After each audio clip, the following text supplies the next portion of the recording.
Hello, welcome again to FAIRtax Power Radio. I'm Bob Paxton. And I'm Bob Scarborough, and I'm Jade Walle.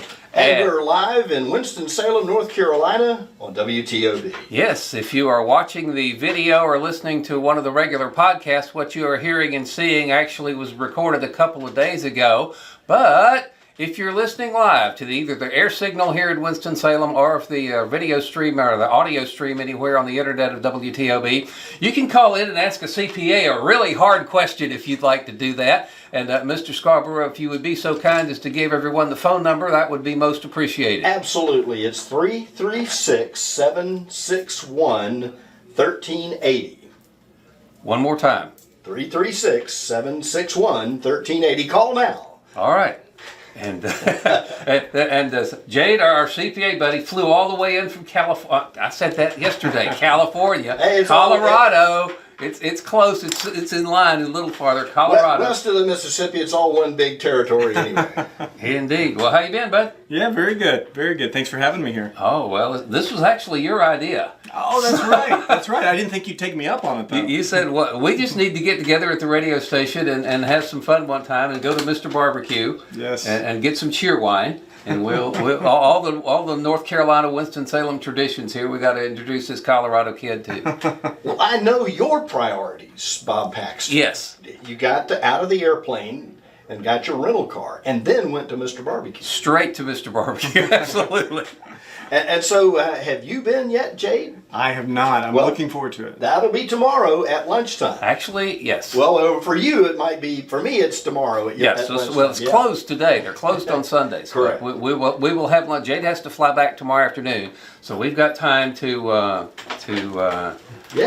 have lunch before he heads to the airport. Several times. I see the phone line lighting up. Is that what that light is? Ringing. WTOB, FAIRtax Power Radio. You're on the air. Hi, this is Jim from New Jersey. Hey, Jim. Hey, Jim, how are you? Hi, Jim. I'm doing just great, thanks. Well, appreciate you getting up early this morning and taking a listen. Oh, I wouldn't have missed it for anything. You got a really hard question for Jade? Oh. Maybe we'll still be friends when this is over with. Right, that's funny. Come again? Okay. Now, the fair tax is a sales tax. Isn't that going to hurt the poor? Jim, that's a very good question, and we get that a lot when I'm first talking to someone about the fair tax. They say, oh, wait a minute, you just said this is a consumption tax, a sales tax. That's going to really be hurtful to the poor.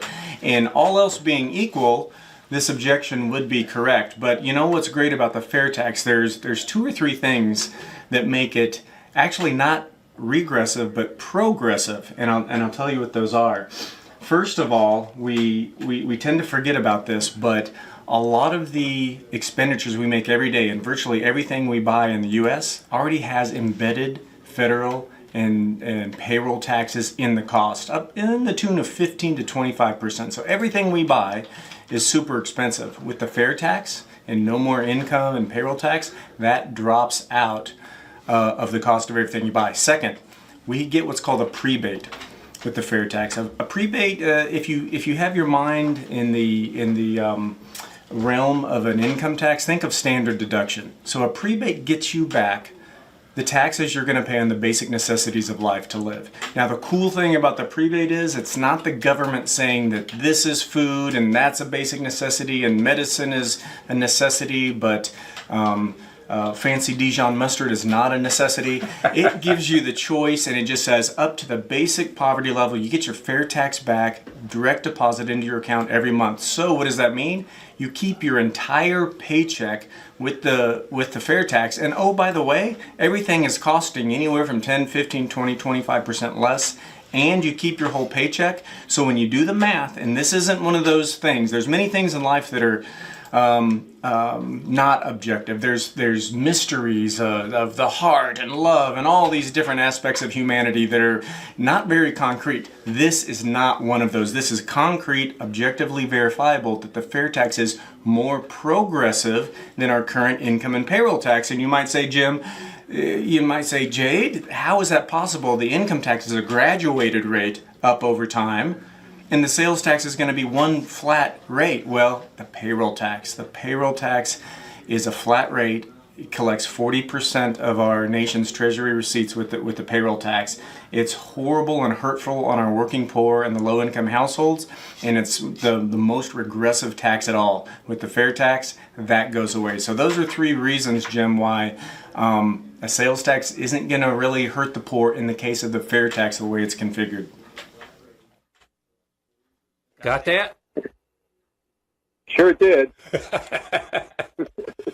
All righty. Well, we do appreciate you calling here, and you have yourself a great day.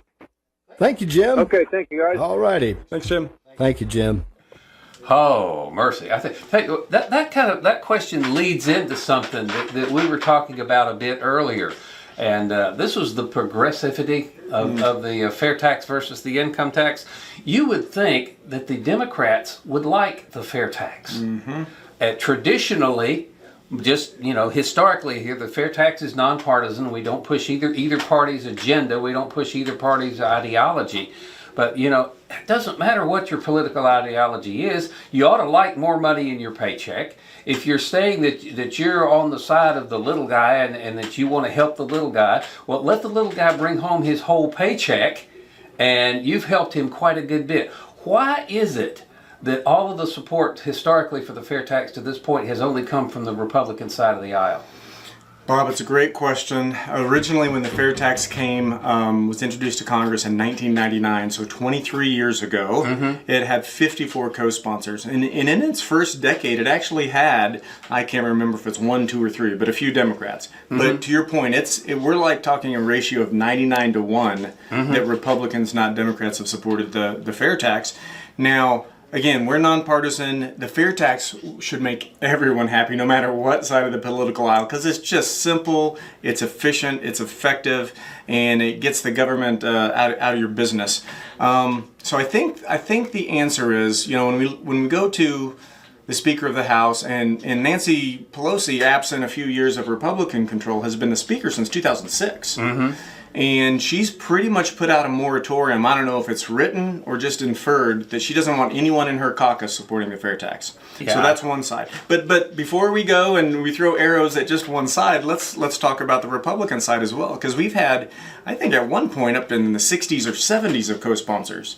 Out of 435 House seats, if I'm remembering my math correctly, that's a decent population. Obviously, we need to get it much higher.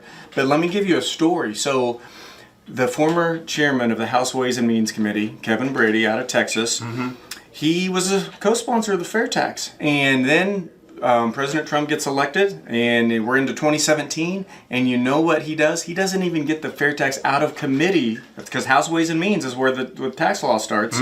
Doesn't even get out of committee because they were going, to, again, have a similar system administered and enforced by the IRS, and just move the deck chairs around on the Titanic a little bit, like you and Ron Malero used to say. And so how we say sometimes Republicans can be rhinos, Republicans in name only.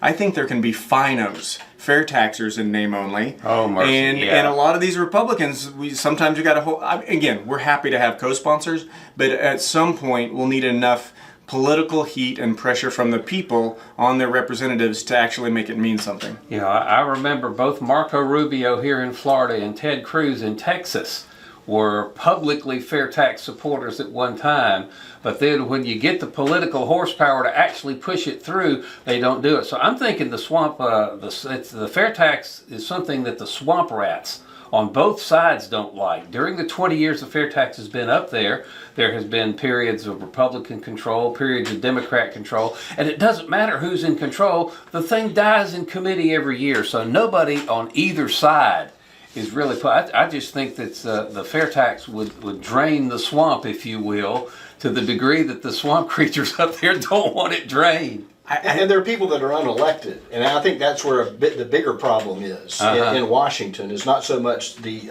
representatives, but it is the people that are essentially pulling the levers day to day, the operating of the federal government. That's where a major problem is. Plus the process that's in place for getting reelected. It takes a lot of money to get reelected. When you get reelected and you get sworn in for your next session, and then you end up with you end up with a target that you have to reach every day to raise money. Well, one of the ways is through special interests or through lobbyists who will curry favor with you as the elected representative. So you're looking at dollars and cents at some point in time.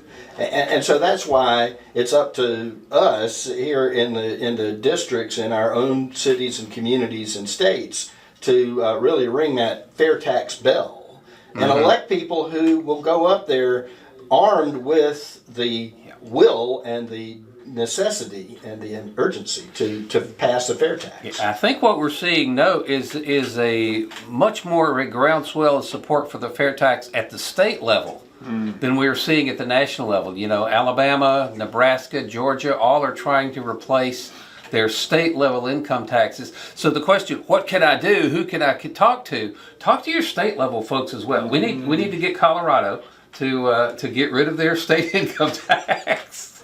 And you did a thing. You studied Texas one time, didn't you? When they were looking at replacing their property taxes with something like the fair tax, were they not? Well, I wrote an article for the Texas CPA magazine, and then one of my old colleagues who works at Bluebell Creameries, if you know Bluebell ice cream, he called me, "Hey Jade, it's been a decade, but I really liked your article about, because I suggested get rid of the Texas property tax. You already don't have a sales tax, Texas good does on not you." have an income tax. Right. That's right. No income tax, but massive property taxes and massive bureaucracies behind that. So we got a state senator on the line and started to talk about that, and I hope to keep pushing that down the line with them at some point.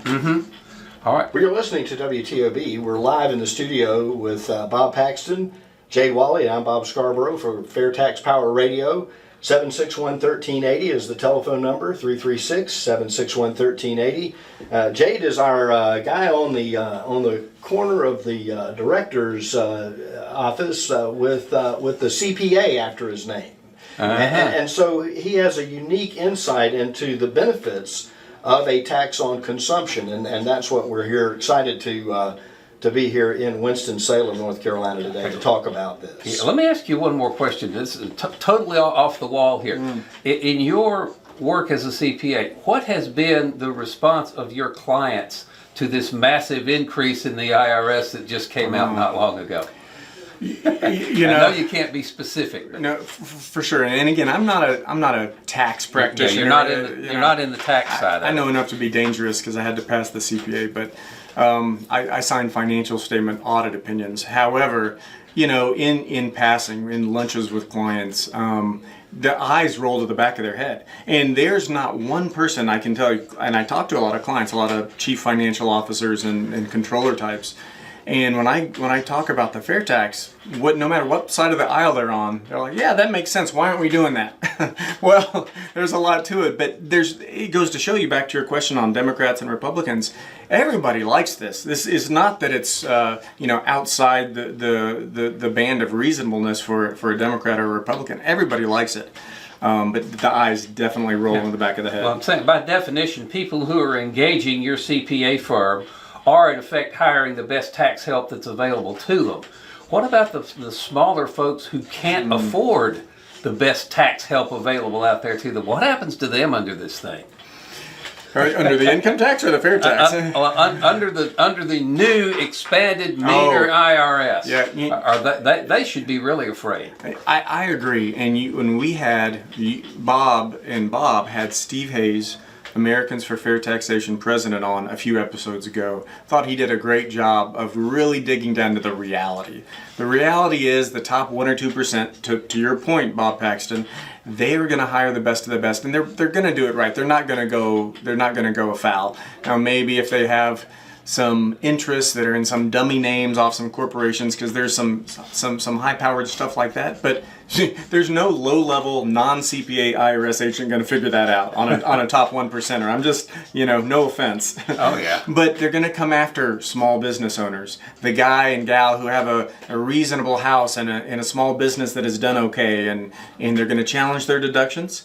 And they're going to challenge and say their income is understated, their deductions are overstated, and there's going to be extortion involved. To Steve Hayes' point, extortion in the realm of, well, I got to come back with something, because that's how I'm evaluated as an IRS agent, and if I don't at least challenge something, and say that $5,000 deduction doesn't work and you owe me $2,000, then they're going to look bad, so they're going to do it. And what are you going to do, Bob, when that happens? Most of the time, you're just going to pay it because it's cheaper to pay it than it is to fight it. I think that's right. And the hassle, the time, the energy, the strife.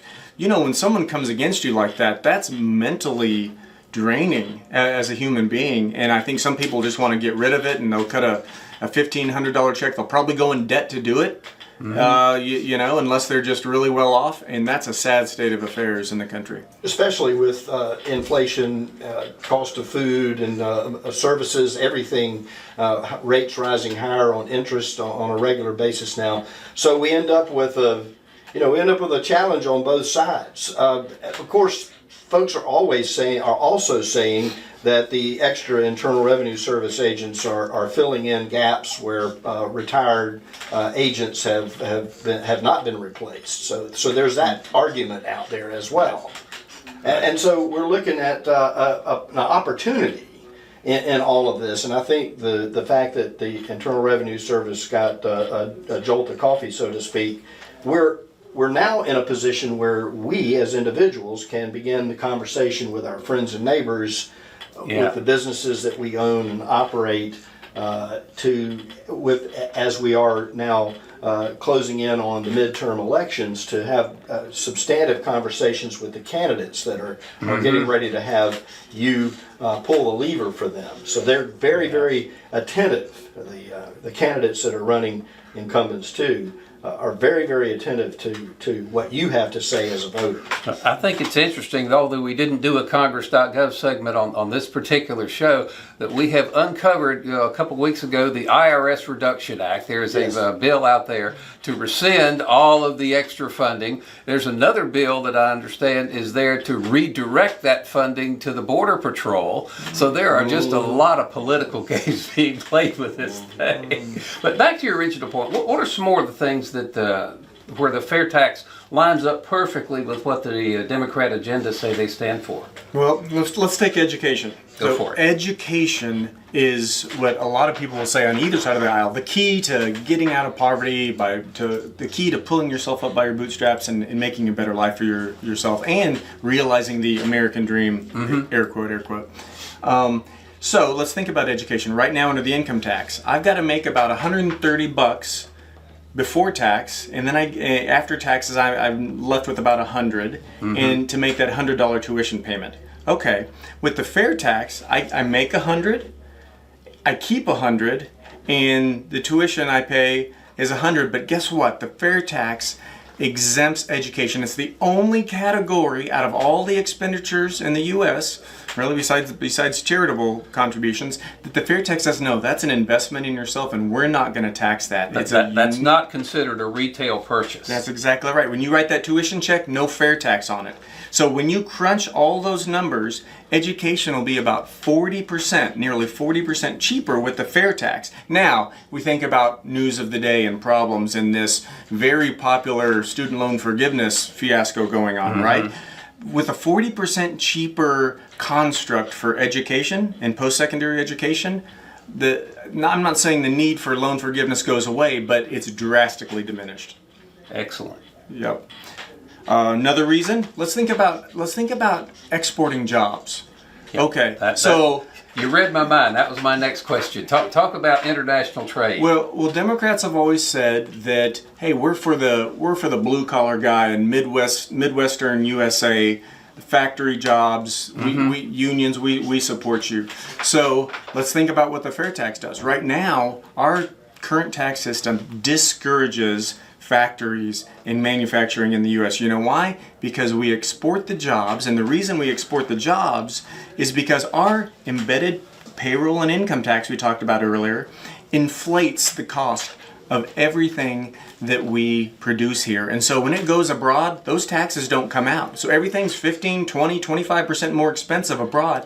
And then to pile onto it, the countries abroad will add their sales or VAT tax on top of it. So you get this double whammy that make our U.S. products completely uncompetitive relative to their foreign-made products. Now, with the fair tax, that changes. The embedded taxes fall out, so it's 15, 20% cheaper.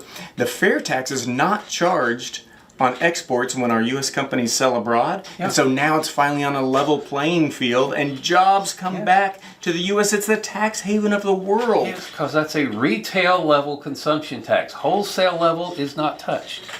Yeah. Fantastic. I mean, it really truly is revolutionary. And what would you think if you had to say what were the maybe one or two first points that you can throw out there to somebody who's never heard of the fair tax? What would be those first two things to really get them engaged in finding out more? No IRS, no income taxes on corporate business individuals, no death tax, no gift tax, no administrative hassle with 75,000 pages of IRS code whatsoever. You pay at the register and you don't even have to know how many taxes or what amount of taxes you pay. You can track it if you want to, but you don't have to. That would be the first thing I always lead with. And then I go into the second point of, well, and it's not regressive, it's actually good on the working poor, it's more progressive. So when you look at the numbers again, it's very objectively verifiable. You have more purchasing power and GDP goes up, but at the individual level, more real income and purchasing power. So bottom line, and those are fancy words, but you got more money in your pocket at the end of the day.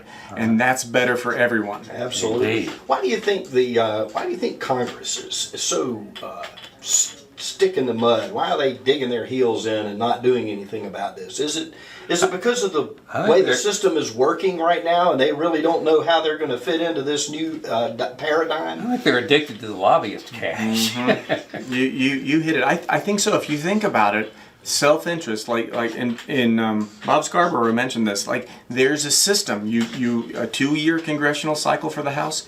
You get elected. You actually try and get some legislation passed in your first year. Year 2, you're campaigning to get money the whole time, and or just campaigning outright. And then you keep the cycle going. And so what does that mean? Who gives me campaign contributions? People that want to lobby on certain things. Well, what gets lobbied the most besides pharmaceuticals and general legislation? The income tax code. It's way up there. And Congress.gov, Bob Paxton highlights it almost every week.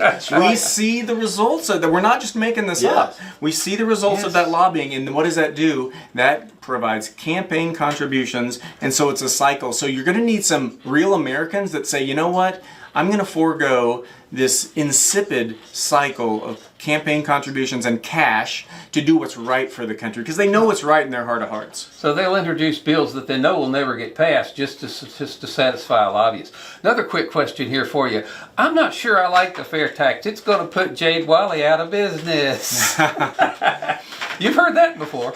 Yeah, that's right. And you know, and I come back to a story. I've talked to some of my accounting firm partners about this. And when you really get down to it, the fair tax, you said it before, it's rocket fuel to the economy. And my CPA firm, we love a very expanding, growing, energetic economy because there's deals, there's acquisitions, there's dispositions, there's carve-out financial statements, there's every myriad of strange transaction, and guess what? We're good at consulting on that and helping with attestations or other audits. And yes, the tax, virtually all of that will transform into other business lines. And so I say it'll actually be beneficial to my firm and the other 3 firms in the Big 4 public accounting when you really have to, you know, maybe it takes about a year, 18 months, but it'll transition from this line of service where we comply with arbitrary rules that change every 2 years to something meaningful and transformative for your business. That sounds like more fun for our CPAs as well. I got a good point to make about that. Okay, so from the CPA and the accountant side of things, the business owner has so much more free time. Let's just figure, okay, for those of you listening who own a business or are management in a business and you're dealing with tax compliance and things like that, think about over the next 12 months, just make a note off to the side of how much time you actually spend writing, compiling, reporting, configuring for your tax compliance. And then look at that time not being spent. Now you have all that time back. And so what do what do you think people can do with that time? That is a great point. We talk about this quite a bit. All of this, because the FAIRtax is simple, efficient. With efficiency comes more time. So think about R&D, the guy or the gal who's going to figure out how to cure cancer.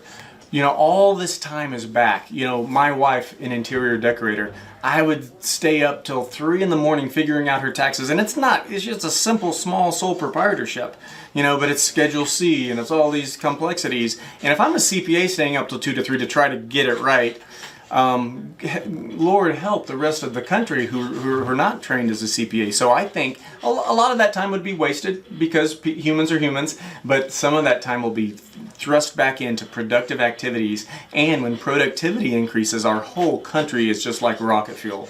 Yes. I know we're about to run out of time here. I want to introduce you to Fat Albert. Hey. Oh my, look at this guy. Again, if you're on an audio only for version What is it, here, about a 3x3x3x3 cube? that is my 11 by 11 Rubik's Cube. Oh my gosh. Weren't prepared for how heavy that sucker was. That is heavy. Did you was that a carry-on the airplane up? Actually, I packed it in my checked luggage. I'm going to carry it on the way back, so I'll have something to do on the way. Well, you can exceed the weight limit with that thing. I'm getting ready to tell you, man. That thing's like you could keep your car from rolling down the hill, put it underneath the tire.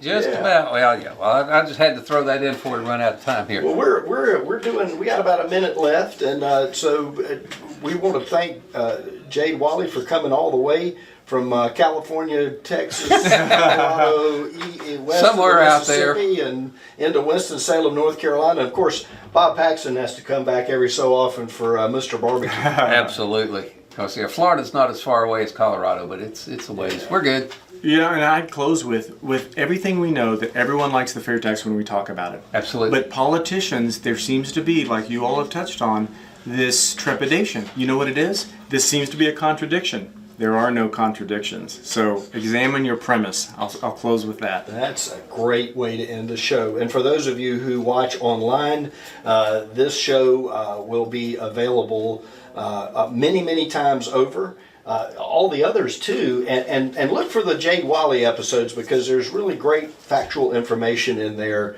about what reality is with regard to the FAIRtax. Yes, once a quarter that the FAIRtax Power Radio delves into Walle's FAIRtax world, and I'll have to look at the schedule and see when the next one. This one does not count as one. We'll go ahead and, so there's 5 this year. And that doesn't count as a 5. I'm not letting you off the hook there. But again, thank you so much for coming out here and being a part of us. We will take you to Mr. Barbecue on Monday for lunch. And that's just about going to wrap up this edition of FAIRtax Power Radio. Thanks again so much for watching and listening. I'm Bob Paxton. I'm Bob Scarborough. And I'm Jade Walle. And we are the FAIRtax Guys, reminding you the FAIRtax is the only truly fair tax, and once you understand it, you will demand it. So tell me how it works. It's probably changed since the last time I saw it, but the short answer would be, you want to take this one? Oh, sure. Okay. Imagine bringing home everything you make. You don't get taxed for saving or accumulating wealth, and your boss doesn't get taxed more even if he pays you more. Wow, now see, that's amazing. And so the end result of all that is the cost of producing products and running a business goes down, so things cost less. And on top of all that, imagine every criminal, non-citizen, and under-the-table worker also paying taxes. That's amazing.